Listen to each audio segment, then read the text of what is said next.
Hey there, Hobby Corner crew. Welcome to another edition of Graveyard Thoughts, where we dig up those long, dead and buried conversations and try and just slap it about a bit more, like beating a dead horse. Today's thought: female space marines. I'm sorry, I'm not laughing because of the idea of them. I'm laughing at how quickly everyone's just gonna slam their keyboards in response before they finish this video. So just just wait, okay? Because I think I've solved the issue, and it's pretty simple, really.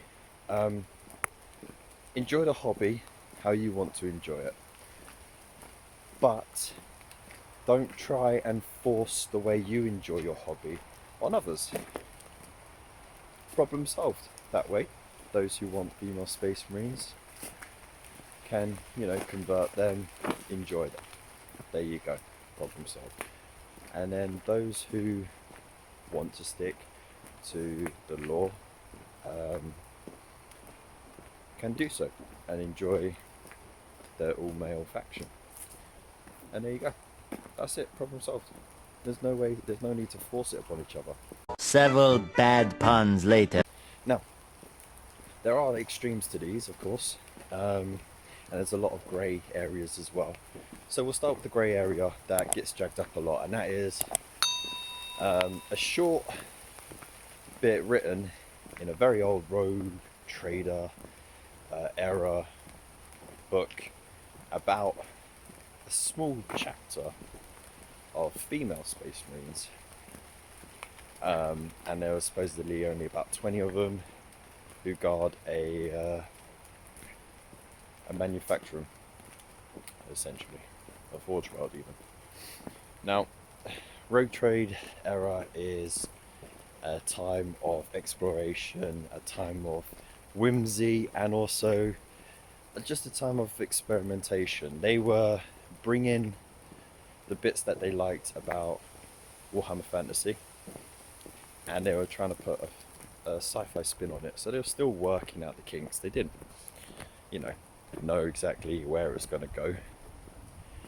And of course, with all things, story develops, it changes, and things get left out, things get retconned, things get changed completely. Nothing wrong with that whatsoever. Now, does that mean that female space marines are officially canon? Well, if they've been retconned, then no. That's it. But even so, there's lots of arguments for and against, and I won't get into that because it'd be all bloody night. But essentially, the only male specific faction in the entirety of Warhammer 40,000 are the Astartes.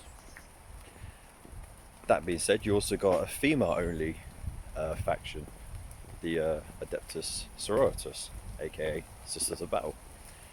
So that kind of balances out, and to be honest, the Sisters of Battle are freaking badass. They're tough as hell, hard as nails, and they can really pack a punch. So, in my personal opinion, trying to sort of say, no, that's not good enough, we need them genetically engineered super beings, I think it puts a disservice to it, really, because it's saying, look, these women who are hardwired to be nothing but purity for the Emperor is not good enough. It's kind of like, kind of just putting them down for what they are, which, I think is a fair point, really. That being said, not everything has to be equal, and not everything has to be represented, to be honest, because in life, just like in many other aspects, not everything is equally represented. Not everything is broken down to the percentages and the diversities and stuff. It's unsustainable. Where do you stop? when you try and split hairs like that. So, and then you also got the other aspect, which is every single other faction. Now, some factions, like the Tyranids, um, whether they're male or female is kind of neither here nor there. It's, you know, they're weird aliens and everything looks like a sex organ. So, you know, you got that. Necrons, they were a race of people turned into murderous androids. So they're pretty genderless there. I mean, one could argue for the, you know, the thoughts or the souls that are within the machines, but Orcs. Orcs are non-binary if you ignore the very occasional slapstick, comedic miniatures that they've done, where they've basically slapped boobs and a wig onto an orc. So, you know, at the end of the day, it's not like female women in 40k have been underrepresented ever, because they haven't. They've been very well represented. Eldar, it's a pretty darn good mix. You even have female only aspects within that faction. Dark Eldar as well. The Mechanicus, I mean, how are you going to tell if someone's a female or male if they're just made of computer chips, you know? What else you got?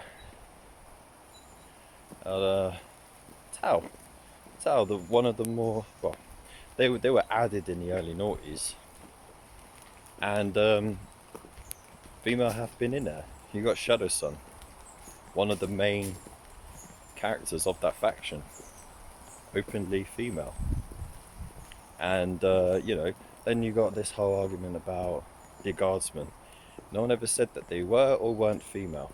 Okay, the whole idea was that they just look the same because they're rank and file, and they all wear the same armor, and that's it at the end of the day. And then people, but no, there's no boobs. You know, everyone's complaining about boobs. You don't need to have boobs or boob plate, boob armor to show that it's a female.